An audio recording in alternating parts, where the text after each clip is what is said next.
As we were given the theme for this week, we were reminded of the verses which are in Isaiah 52, and it's verse 7.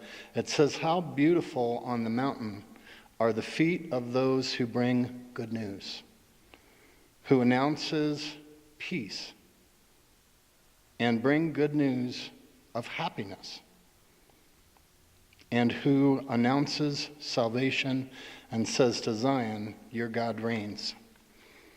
As I began to think of these verses that addressed how beautiful the feet are, I couldn't help but be drawn over to Ephesians as well, where it talks about preparing our feet. In Ephesians 6:15, it says, "Having shod your feet with the preparation of the gospel of peace." It is pretty interesting because in Ephesians, it is actually speaking about armor. And you wouldn't really think of preparing your feet or to shod your feet as being a piece of armor. In Ephesians, through the verses 12 through 16, it makes it especially clear that we are involved in a war, a spiritual war, and thus our weaponry must also be spiritual. The Christian must tend to his weapons, as every soldier in warfare must do so. For not only is his life on the line, but also the lives of his comrades, his neighbors, and he is their keeper too. Without serviceable weapons, the battle is often lost even before it begins. It is a terrifying thought to imagine oneself on a battlefield with nothing in hand to fight the enemy.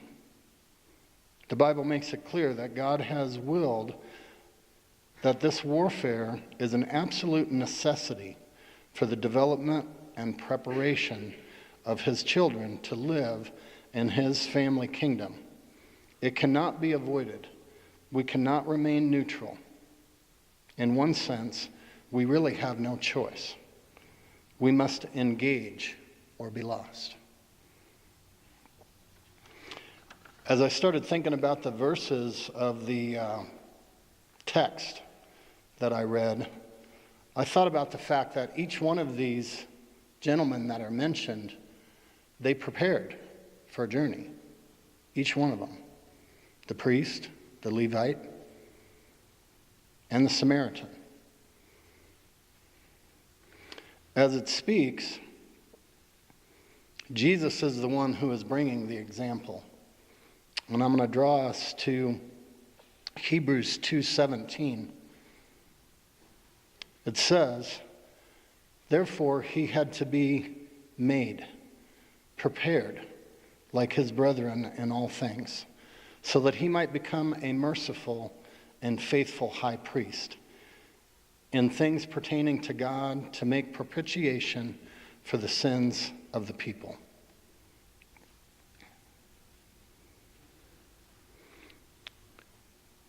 As I named my sermon, "Shod Feet of Compassion." Feet shod with compassion. Jesus is giving us a glimpse at who we need to be. Jesus is giving a glimpse of who he is to this lawyer, which is technically back in that day was a scribe, someone very experienced in Mosaic law. And so even though the lawyer was trying to trip him up, Jesus was very consistent in the things that he said. And I want to draw us to a couple verses that let us know for sure that Jesus was not only talking about us, but he was talking about himself as well. In Luke 7:13, it speaks of a woman whose son had died. And it says, when the Lord saw her, he felt compassion for her. And he said to her, "Do not weep." Then he touched the coffin, and her son began to speak. I believe that man that was lying in the ditch, if the Good Samaritan had not come along, he probably would have died.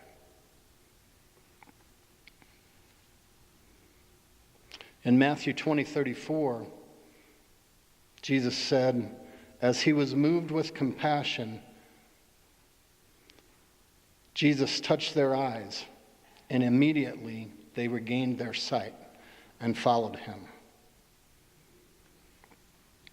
If it wasn't for the gentleman turning aside, allowing his feet to be turned aside to his mission, he would not have been able to pull that man out of the ditch and bind his wounds.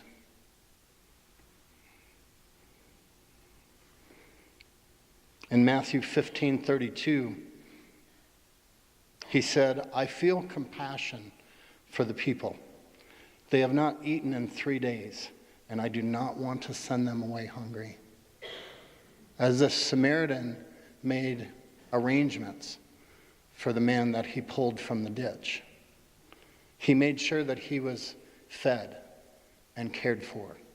Very practically, it is with just a great joy that I think of how Jesus conveyed this message to one who was basically trying to justify his right to be honored as a good man.